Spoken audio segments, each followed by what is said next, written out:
Baiklah, assalamualaikum warahmatullahi wabarakatuh. Alhamdulillahirabbil alamin wa bihi nasta'inu ala umuri dunya waddin wa ala alihi washabihi ajmain. Amma ba'du, fa ya ibadallah usikum nafsi bittaqwallah faqad fazal muttaqun. Allahumma shalli wa sallim wa barik ala sayyidina Muhammadin wa ala alihi washabihi ajmain. Amin ya rabbal alamin. Ya, para mitra dan pendengar, bukan pendengar ya, penonton channel Lingkung Seni Santri Kalijaga.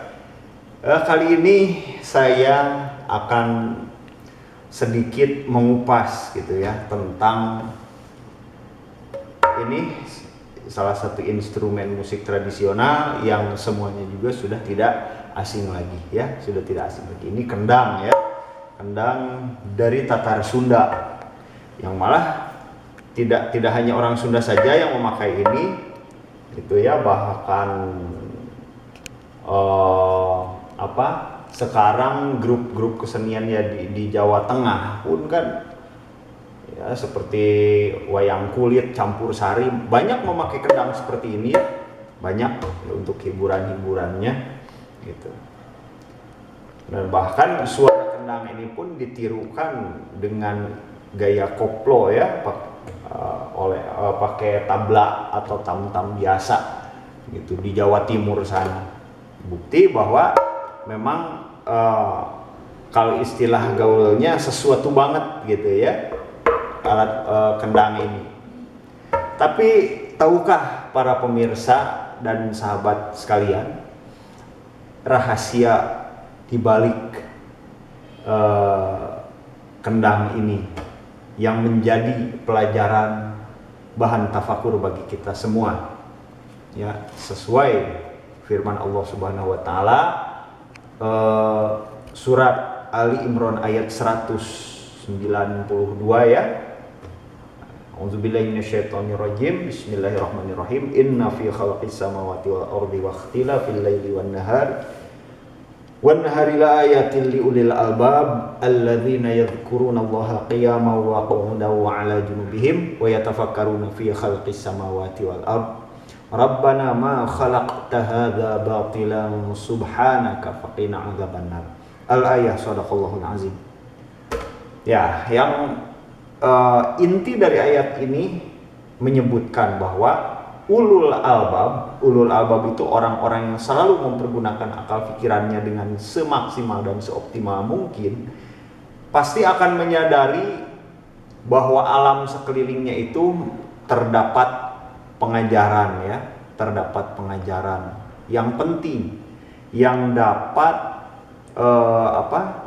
selain menambah pengetahuan mereka juga mempertebal keimanan mereka kepada Allah Subhanahu wa taala. Nah, berdasarkan ayat tersebut, saya akan mengupas hal yang tidak diketahui atau belum diketahui tentang instrumen kendang ini ya. Nah, perlu sahabat-sahabat semua ketahui bahwa kendang itu memiliki beberapa bagian.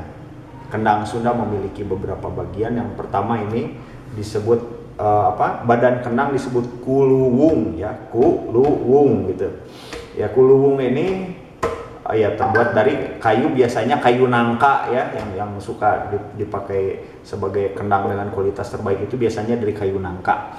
Nah, lalu ini kuluwung yang besar ini disebutnya kuluwung indung. Lalu yang bagian yang kecil-kecil ini, yang vertikal dan horizontal ini disebutnya kulanter.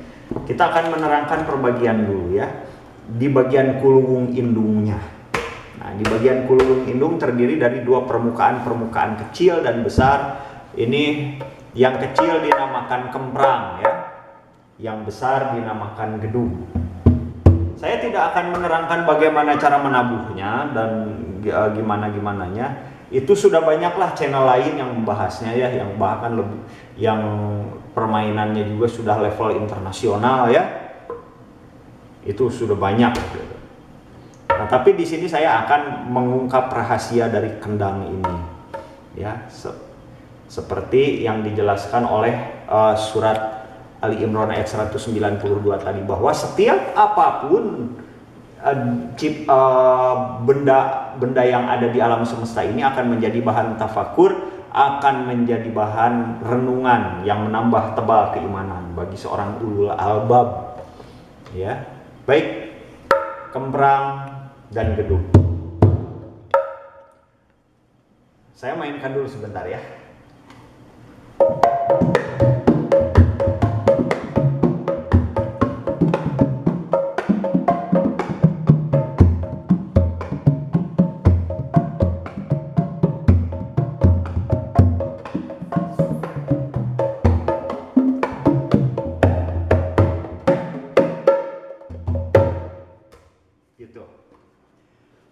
Kenapa bisa disebut enak permainan kendang ini? Bukan semata-mata karena yang memainkannya jago, tapi juga karena adanya keseimbangan.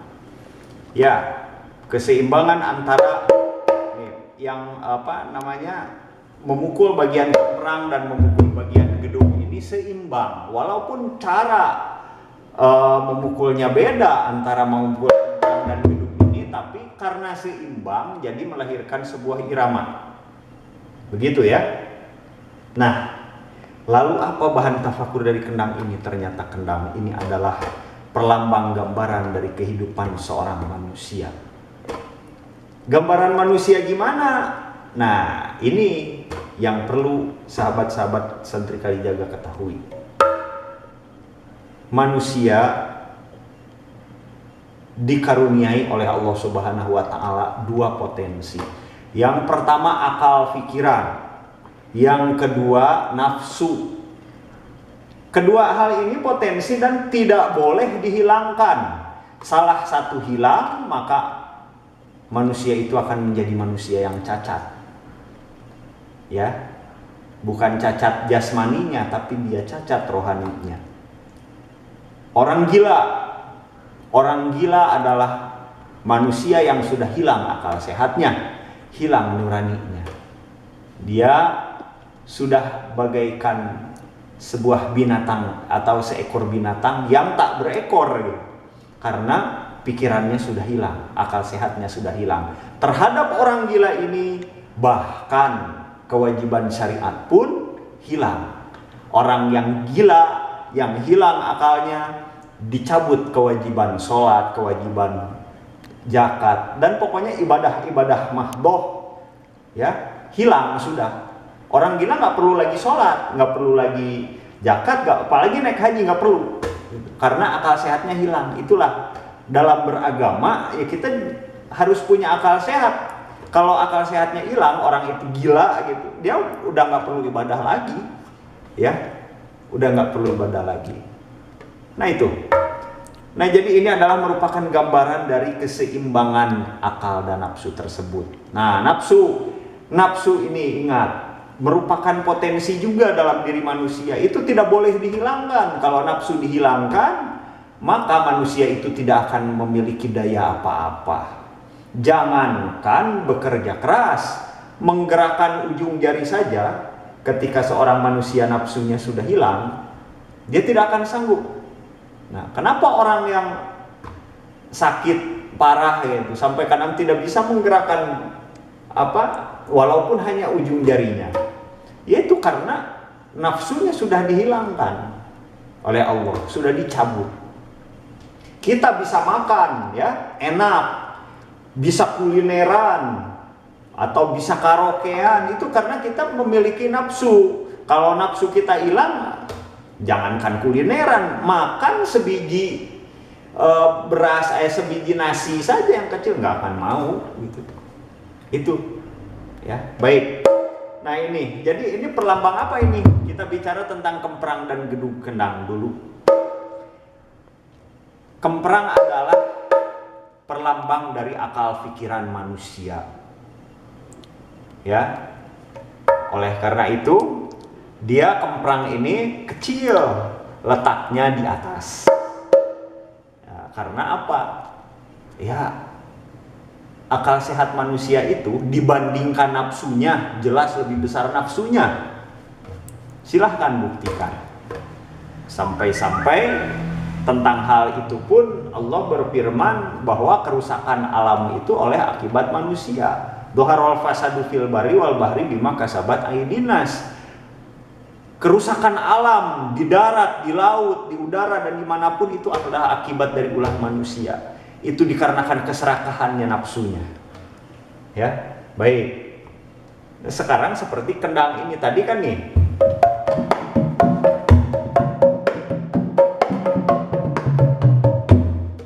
Kendang ini kenapa bisa enak didengarkan? Karena seimbang antara permainan gedung dan kemprangnya. Coba mainkan kemprangnya saja.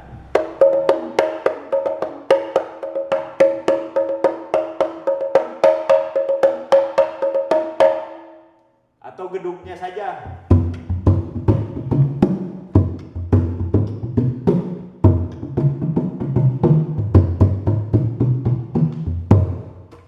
Enak tidak?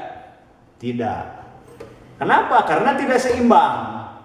Nah, kalau kemprang adalah perlambang akal pikiran manusia, gedung adalah perlambang hawa nafsu manusia. Seperti itulah gambaran seorang manusia yang terlalu memeras akal dan pikiran tanpa dibarengi dengan nafsu dan mengedepankan nafsu dengan menyingkirkan akal pikiran yang sehat. Seperti inilah. Ya. Nah inilah coba Anda bayangkan saja orang yang mengumbar nafsu ya. Seperti inilah orang yang mengumbar nafsu.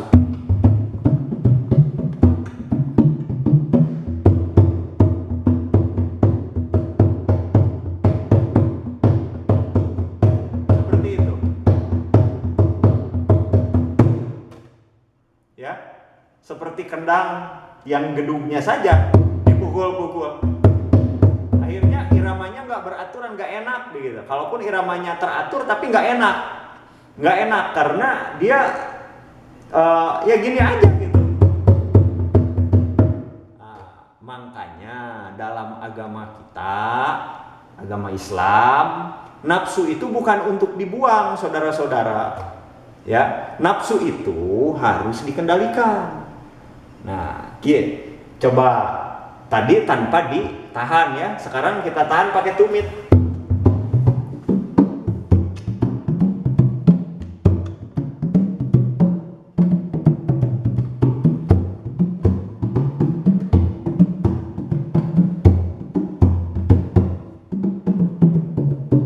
Nah, agak enakan yang ditahan kan?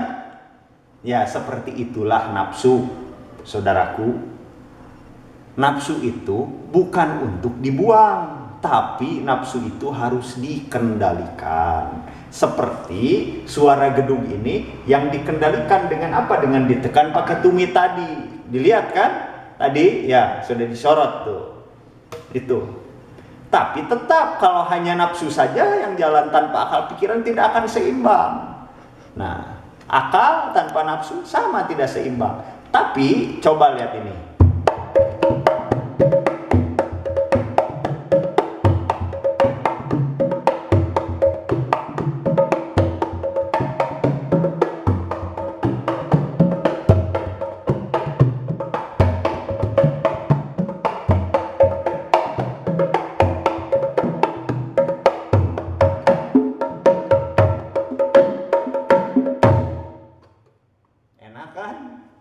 Kalau orang normal dengan telinga normal dengan pikiran yang sehat pasti bilang yang barusan tuh enak, terlepas dari jago atau tidaknya mainnya ya.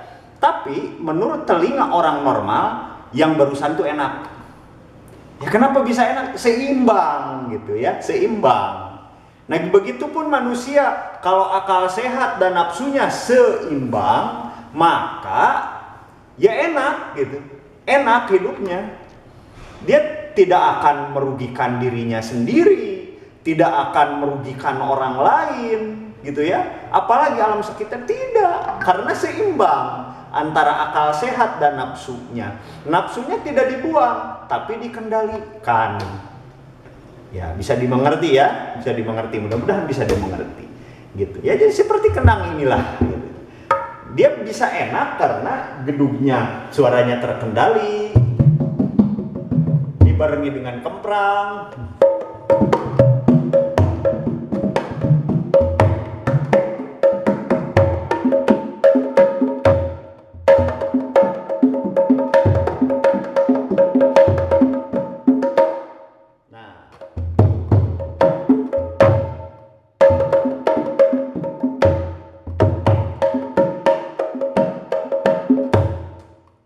Ya seperti itu, ya. Itu adalah contoh permainan yang kurang bagus. Kalau mau lihat yang permainan yang bagus ya silahkan, banyak tukang-tukang kendang yang ahli ya. Channelnya banyak, gitu silahkan Anda cari.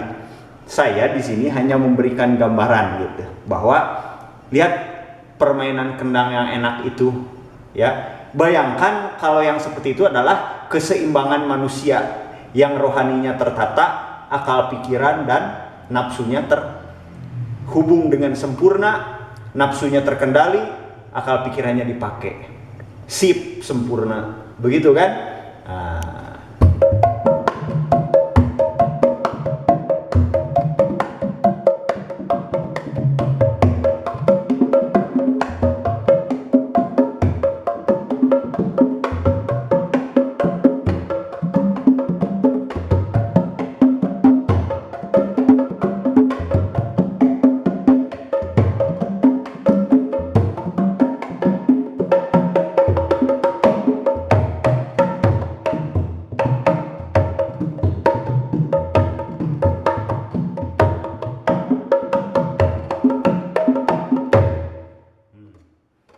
Ya.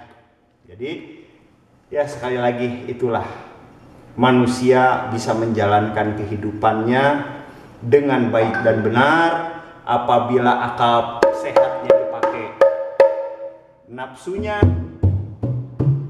dikendalikan. Maka jadilah seperti ini.